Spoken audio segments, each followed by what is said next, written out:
Okay, so I'm here with my father, Bruce Collar, who has done a lot of work on our family history, and so I'm going to show him what I've done in plotting out the dates and the places that our ancestors lived through time.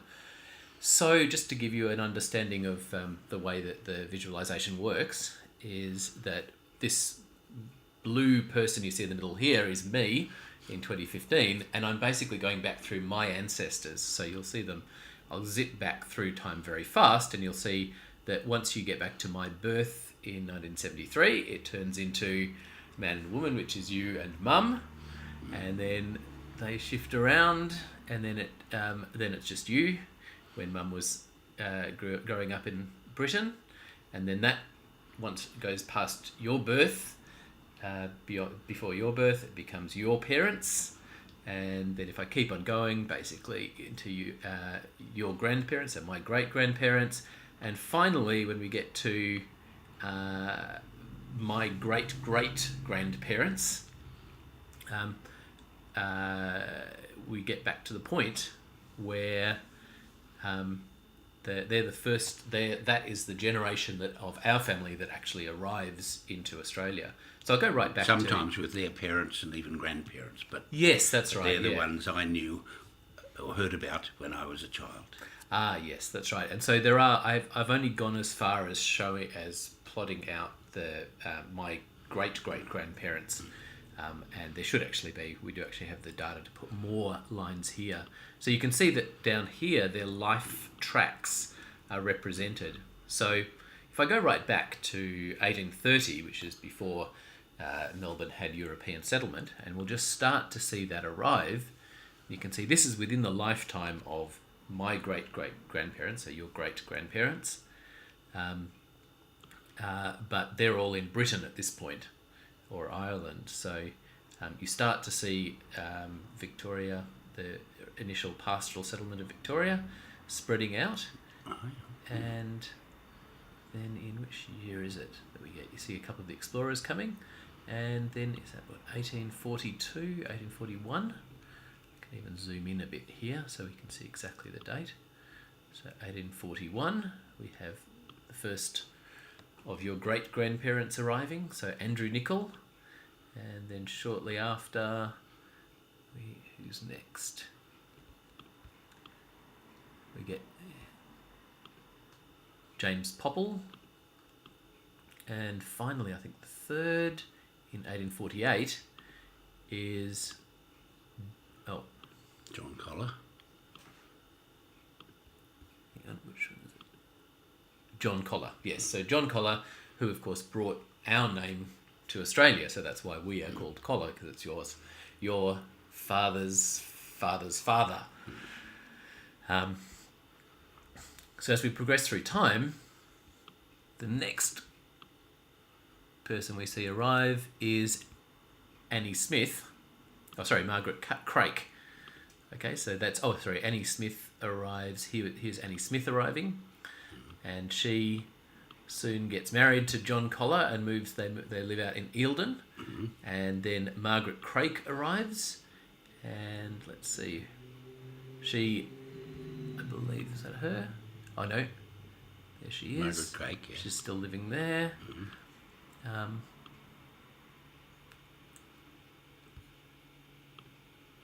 So there she is, married to Andrew Nicol. And this is Emma Bradshaw and James Popple. And finally, I think we get final pair, Anne Smith and... Oh, no, sorry, Anne Smith and John Collar. Yes. Who do we have? Oh, Jesse Robinson and John Lee Finley. Living at Rubicon. That's right. Yeah, and so here we are. Here we have all of your great-grandparents living in Victoria, all married in different places. John Collar, I believe, was down in... What's that? Like Coburg area. Thomastown, yes. Thomastown, yeah. Yes, and then Merton. We could zoom in, actually, to have a look. Yep. So that's probably around Thomastown. Emma Bradshaw is living up in... Where would that be? Eildon. Eildon, yeah. Yes, the... I know Eildon would be up here. Ah, right. Yeah, Okay. so that's the Crakes. So that the would Nicol- or the be Nichols. South Morang. Yes, so that's South Morang they're living in. The Popples, and this is the Finleys living in Taggart. Rubicon, near Thornton, Alexandra and Eildon. That's right. Yeah, and then we should see them. There's John Collar and the Collars moving up to Eildon, and finally, in fact, all of them. Now, this is the point where we see the Popples turn into Eleanor Popple. So this is the point where Eleanor Popple is born. Daughter, yeah. And then we should, if I zoom in here, we should be able to see it in a bit more detail.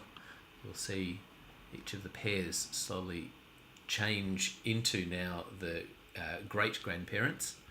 So this is now Arthur William Collar, Eleanor Popple. The Finleys have William Findlay and Violet Nicol. And so at this point, they're all young children because they're only a few years old. Yeah. I guess maybe Yes. Arthur William Collar is perhaps about 16 years old. And so we should soon afterwards start to see them move around, get married up again. Up and down the valley of the Delatite and the Goulburn before Lake Eildon was created. Yes, that's right. And Nana's parents, the Finleys, actually moved down to Preston.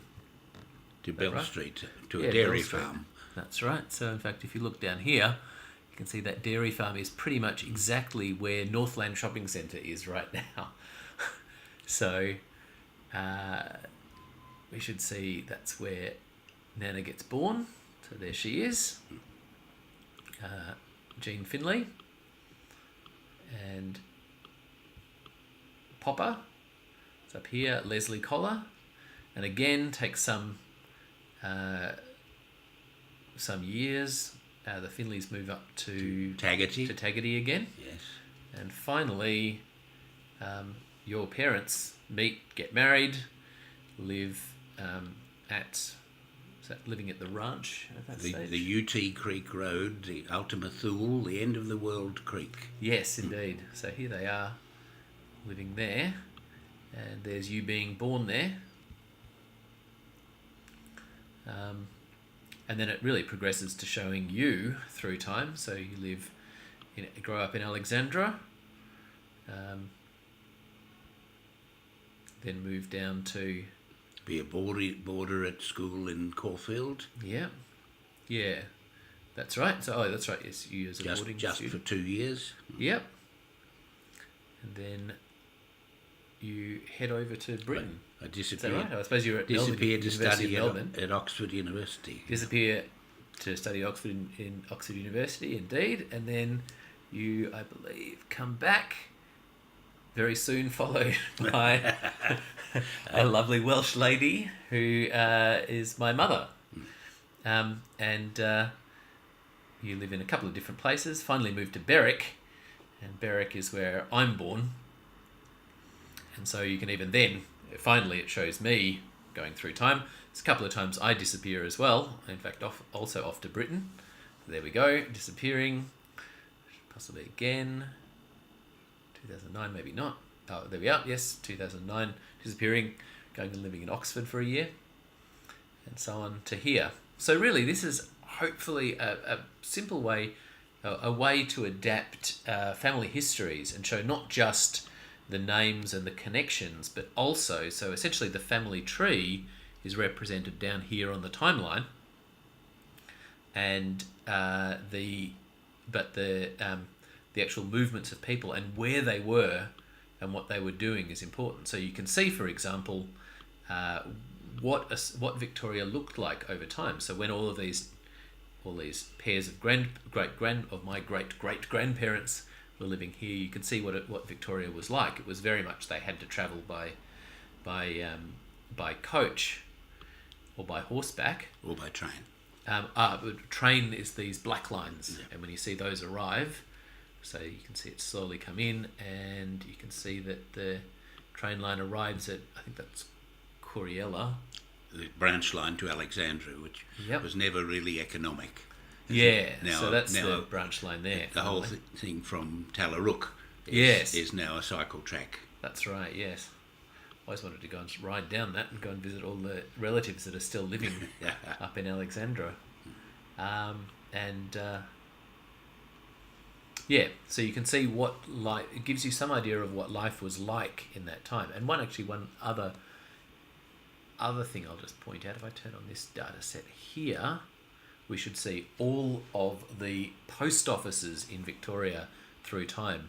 Now, the post offices in themselves indicate perhaps when a town had reached a certain level of population. As we go back through time, you'll see they all sort of disappear. You can see the first ones. There's the first one just scattered around, and then when the gold rush comes, there's a huge concentration around the gold rush area. And first, they were on the overland route from Sydney. Yes, that's right. So you can see there's where they are really heading up towards really the stop-offs out in the Western District. Yep. But what's really quite significant is that John Collar and Annie Smith, or now Collar, move out to Longwood, and for this period, I've looked it up in the paper, and there's actually the announcement that the contract was awarded to John Collar to take the mail across to, we'll see them arrive, Merton and Mansfield. And so you can actually see those two post offices open up in 1858, and that's the few years for which he was responsible for that route. I think then they even moved to Merton, so they're in the middle of the three. To run the pub and probably the post office as well. Yes, that's right. I think he was, yeah. But he got stabbed in a fracas in the pub and that's and gave it up. That's right. So that's why they moved back to Melbourne. Yeah. So that's gives you a bit of an idea. You can even see that that's the date of the period of the gold rush in Alexandra as well up there. Yeah. So anyway, so this is basically a way to explore family history and hopefully make it a bit more meaningful in terms of these dates and places. Turn those into something that has some significance and some context against all of these background layers, such as especially when you can bring in the other data sets, the post offices, railways, roads. Got the Kelly gang. Oh, right. Yeah. Right. Well, you have here. to remember that they could cross where the water of Lake Eildon now is. So there were stories of certain people in our district south of Lake Eildon who had helped out the Kellys and got their start financially in return. Oh, really? Okay. Yes. Yeah, so that's some of the sightings. We did that. I did that a few years ago as part of, it's all based on the Royal Commission. It has this big long list of sightings, and I think we only got as far. It was for a hackathon. Oh, those are police hats. Yeah. That's the Argus down here. So we were actually correlating it with the articles in the Argus. Yeah, we were so sad when the Argus finished in 1956. Oh, okay. Yeah. So, anyway, so that's a good way to possibly explore genealogy and turn it into something and really make the dates and places, give them some context and some background. Yeah.